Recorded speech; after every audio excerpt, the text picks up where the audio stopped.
ਚੱਕ ਨਾਲ ਘੱਟ ਕੋਲ ਲੈ ਕੇ ਜਾ ਕਲੋਜ਼।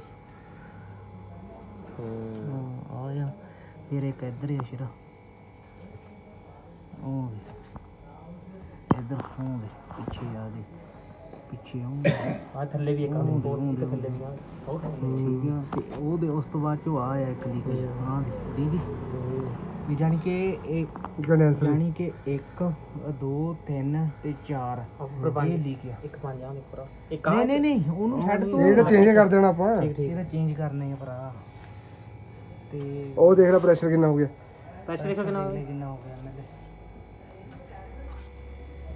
ਆ 200 ਹੋਰ ਪਾਣਾ